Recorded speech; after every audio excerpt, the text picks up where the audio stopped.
Hello. Okay. Good afternoon, ladies and gentlemen. I am Zhou Xiaoxi from Nanjing Foreign Language School, and I'll be the host for the next 30 minutes. Let's welcome the enthusiastic young people from China and Japan. So I will begin our sharings with the technology innovation of luminescent solar concentrators, and I promise you this will be an innovation that illuminated the future. So my story began when I was in this year's International Young Physicists Tournament. And during the tournament, there was one particular question that piqued our interest: how to achieve maximum efficiency in juicy solar cells. As a team, we dived deep into research, and we noticed there's a square down the UV curve that is the maximum efficiency there ever could be due to the science mechanism. And based on current technology, so were the solar panels. Even with their high resistance and low efficiency, they are already operating at their best shots. And unfortunately, there is little room for improvement. But the word impossible is never in our dictionary, so after the tournament, we visited one of the solar plants in our city. As we examined these photovoltaic devices more closely, we noticed something intriguing. The panels are usually placed under a large thick glass, often serves as floor-to-ceiling office windows. This immediately sparkled the question in our minds: what if we could change the properties of this glass to let more light pass through? Could this potentially boost the efficiency of solar panels? And if it can, how exactly? This curiosity led us to explore a concept known as luminescent solar concentrators, or LSCs for short. You see, when light enters an LSC, it gets absorbed by fluorophore and converted into lower energy light, usually with longer wavelengths. It then travels to the edges of the LSC through total reflection, where it is captured by photovoltaic cells, then converted into electricity. And our work doesn't stop here, and it's just never enough to just know how. We have to make it work. So in order to create an LSC, we started by making a red emitting coating from lead iodide, cesium iodide, and polymethyl methacrylate. We spread the coatings between two pieces of glass and stuck them together, forming a basic LSC. And now it's time for us to see the results. We studied how different wavelengths of light were absorbed and transmitted, and interestingly, red light turns out to be the most efficient. And based on this result, we discovered a red emitting coating film from lead iodide and cesium iodide, and it showed a maximum efficiency boost of 1.57% more than that of a regular LSC you see on the market. I mean, that's enough technology, and let's just stop here for a second and think about what this 1.57% means. And while you're taking your time, let me share with you this another story.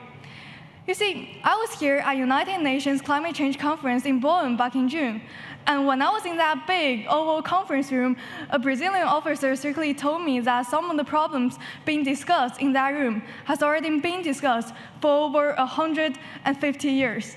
150 years, can you believe that?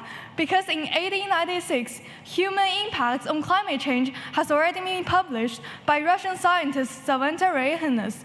And more than 4 generations later, we're still debating about the same problem without actually solving it. And for how many future generations will there be left if we cannot tackle the pressing problems of the day, like climate change or biodiversity, which the majority of the world seems to universally understand and agree that it is a threat? Therefore, while a 1.57% increase in efficiency might seem small, it can make a huge difference when applied to millions of photovoltaic devices worldwide. And I'm not just saying this because in this July, we have already implemented this technology on China's Datang electricity factory. And as LSCs covered mountains of solar panels, we observed a total of 7.6% increase in national electricity gain. COP29 emphasizes the urgent need for innovative solutions to meet global demand sustainably. And we believe that each small efficiency gain will move us closer to a carbon-neutral future. And we aim to continue exploring new materials to push solar efficiency even further.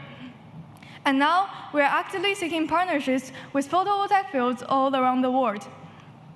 Now, maybe I know it sounds cliche, but reality is never sunshines and rainbows, and we need your support.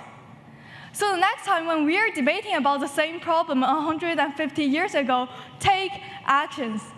And remember, what you're doing now is not just for ourselves, but for the future generations you see on this stage, in your lives, and around the world. Thank you.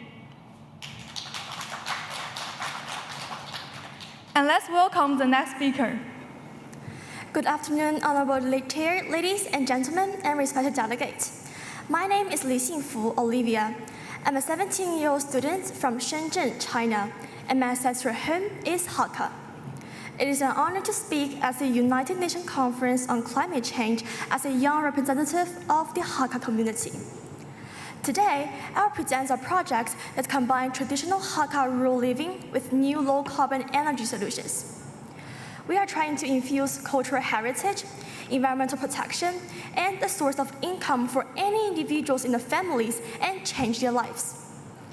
The project names Photovoltaic plus Rural House Improvement Project. By integrating solar power systems into traditional Hakka rural homes to improve the living standards in my hometown, Meixian County, which is located in the southern part of China. The project names Photovoltaic plus Rural House Improvement Projects. Let me introduce Hakka first. The Hakka is a subgroup of the Han Chinese, known for their unique culture, language, and traditions. My ancestors migrated from northern China centuries ago, settling primarily in Guangdong province. The Hakka is celebrated for their resilience and adaptability. We built unique fortified homes like Tulou, designed for defense and communal living. In Songkou Town, Meixian, traditional Hakka homes are being upgraded with photovoltaic roofs. These solar installations create multiple benefits. In China, average temperatures has already risen to 25 degrees Celsius. These installations help reduce heat. Besides, it can generate incomes. For instance, villagers can earn approximately 3,000 yuan per year from a 100 square meter rooftop without any initial investment. The photovoltaic plus rural house improvement model involves collaborating with local communities, leasing rooftops, and shared spaces like carports or leisure corridors for solar installations. This approach respects villagers' preferences, involves local support, and ensures the shared economic benefits.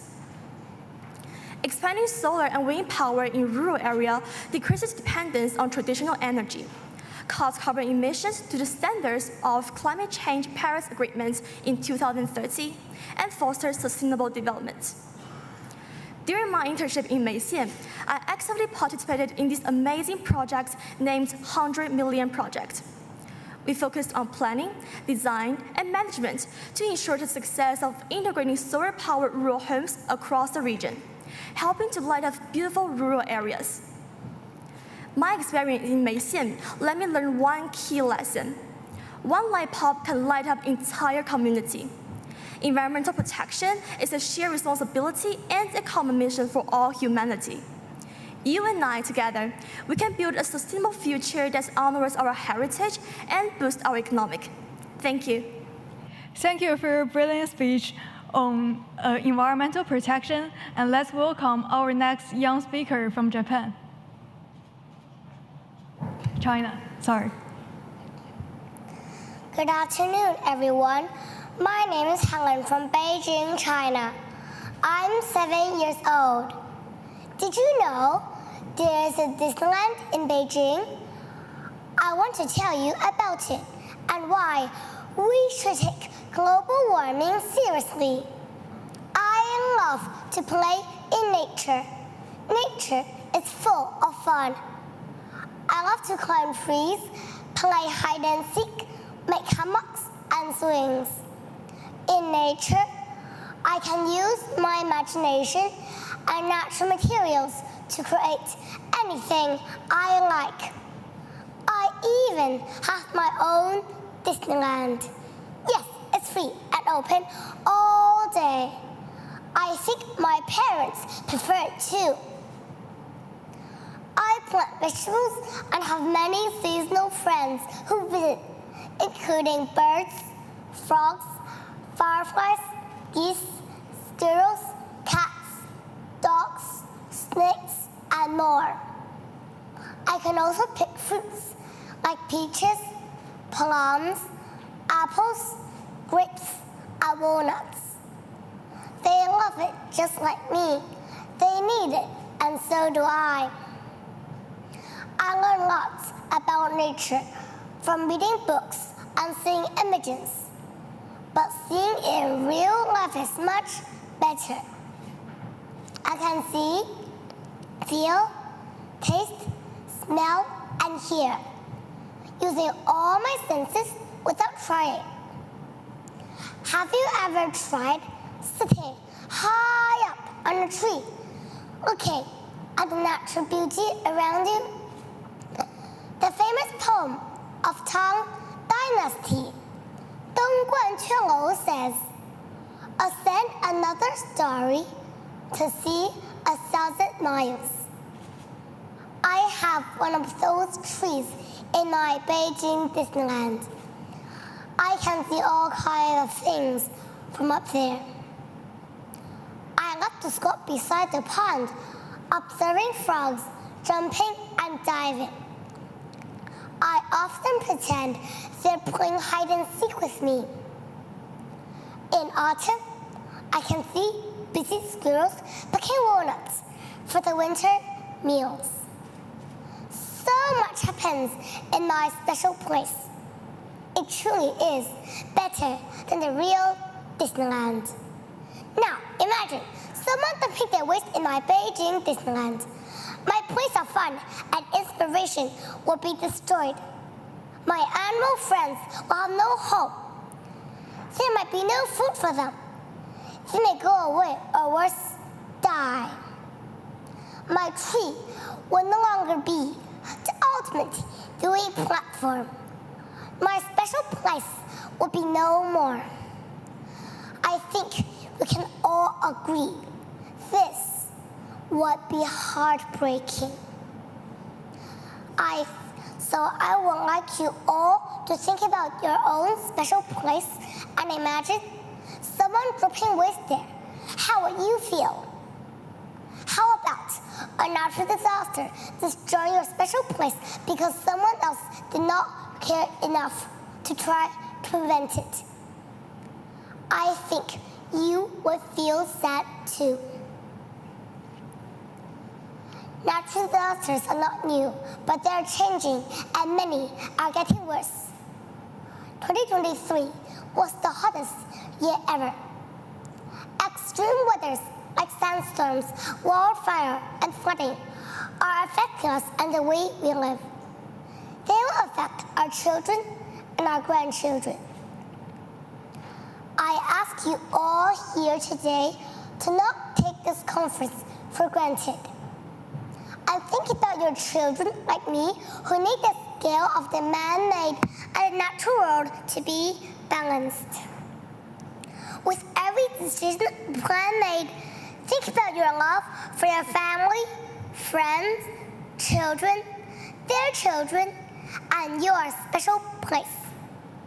This will give us all hope, and my great, great, great, great grandchildren and yours too can enjoy my Beijing Disneyland just like I do. Thank you.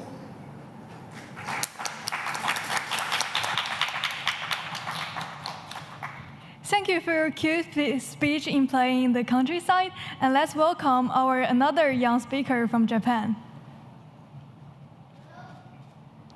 Hello everyone, my name is Roma and I am 6 years old. I am here to talk about the ocean and why we need to take care of it. I'm from Japan, a country surrounded by the ocean. For a long time, the ocean has given us food and jobs. We have always respected the ocean and used it carefully. We know that if we take too much from it, we can hurt it. But now, the ocean is in danger and we are too. The climate is changing and it's making the ocean warmer and dirty. In Japan, we catch fish from the ocean, but now the fish are going away. The water is too warm, so the fish are moving to colder places. This makes it hard for people to catch fish and make money. This summer, I went fishing in the Seto Inland Sea in Japan.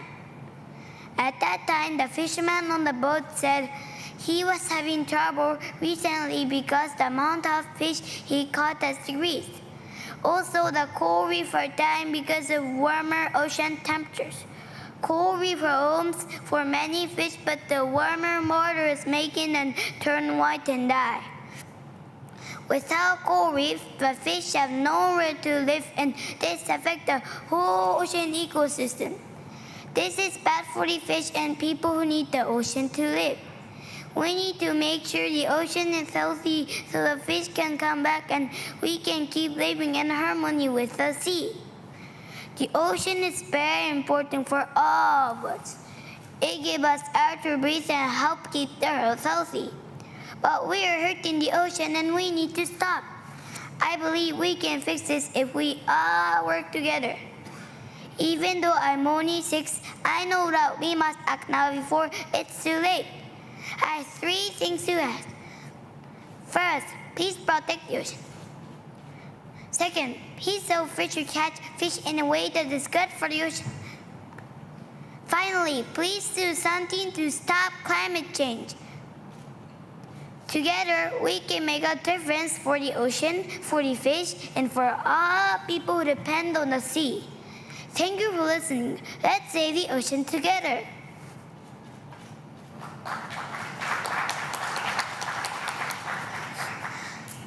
Thank you for your interesting fishing experience, and let's welcome the next speaker.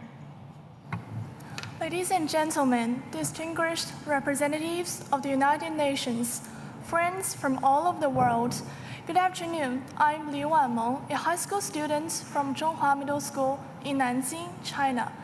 As a young person growing up in China, a country greatly impacted by climate change, I feel compelled and deeply honored to be addressing this urgent global issue on behalf of the youth community at this important platform of the United Nations Climate Change Conference. I also feel a great responsibility because the topic we're discussing is shaking every corner of the world with unprecedented power. The theme of my speech today is to explore a way that young people can take action in the fight against climate change. In United Nations Secretary General Guterres' special address on climate action on June the 5th, we heard a profound dissection of the urgent situation of global warming and the deep concern for our common destiny. As young people, we may not be able to directly change the laws of nature, but we can be an important force for social change. While global crisis may seem distant to some, our daily choices contribute to climate change. One example of this is the widespread use of single-use plastics, especially in the takeout industry.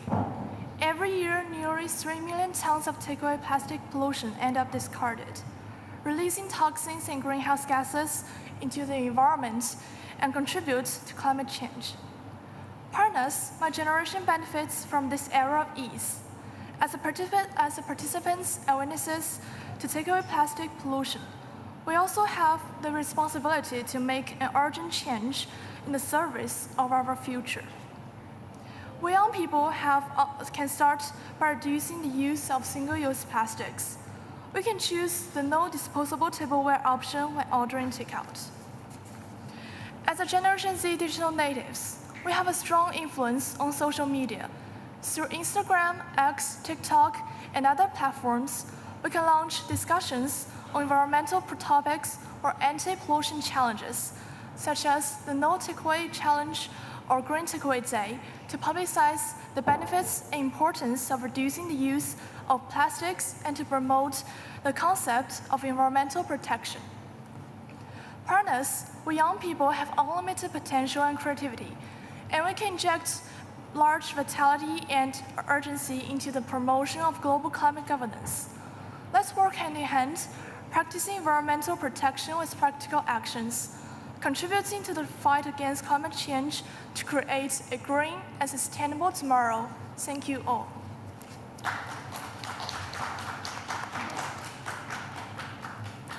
Thank you for your brilliant insights, and let's welcome our last speaker. Good afternoon, ladies and gentlemen. I'm Wang Mingxuan from Nanjing, China, and I'm a senior high school student at Nanjing Jingling High School Hexi campus. Today, my topic is the environmental impact of high-performance computing. High-performance computing, also known as HPC, which refers to the use of supercomputers to solve complex computational problems at high speed. HPC is largely driven by the increasing demand from sectors such as artificial intelligence, data science, and cryptocurrency mining. So does the environmental footprint of these technologies. I first realized the environmental footprint of high-performance computing in a mathematical modeling competition, where our team was asked to determine the environmental impact of HPC. And that was the first time I know that the ChatGPT query needs nearly 10 times as much electricity to process as a Google search. So, the most important aspect of environmental impact of HPC is energy consumption and its associated carbon emissions, which will contribute to climate change directly, particularly when electricity is generated from fossil fuels. To explore the environmental impact of HPC, our team introduced the weight coefficients of energy mix, taking into account the proportion of different energy sources as variables.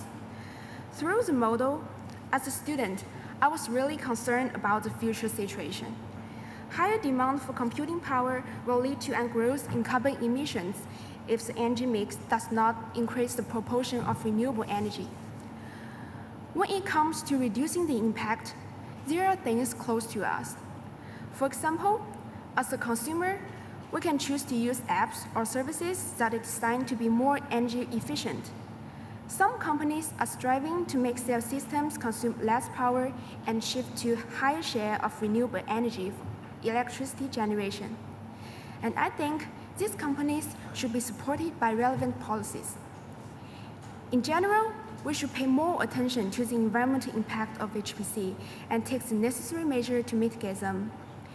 In September 2024, the United Nations Advisory Board issued a report on AI entitled Governing AI for Humanity, without significantly addressing HPC. As a student, I think that HPC needs more attention, and I hope that in the future, everyone can work together to reduce the environmental impact of that, and especially we youth. We have the responsibility to combat climate change, and we should take action immediately to make the Earth better and more sustainable. Thank you.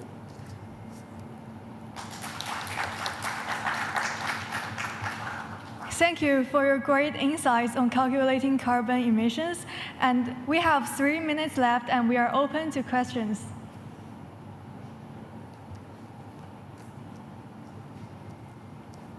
And we are also open to discussions, especially when we are off stage, and you can come to us.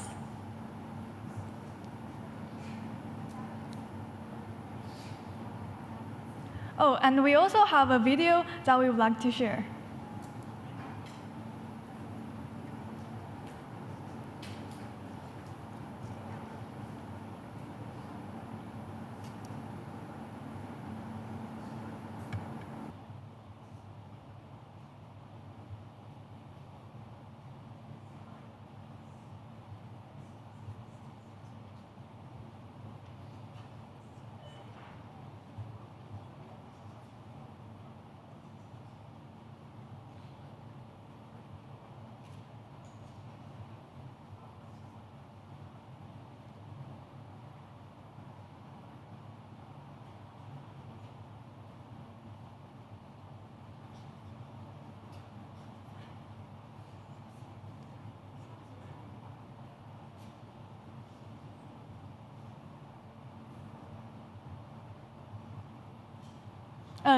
Seems like there's no videos, but I think our session has ended now. But if you're willing to discuss with us, we're open downstage. Thank you.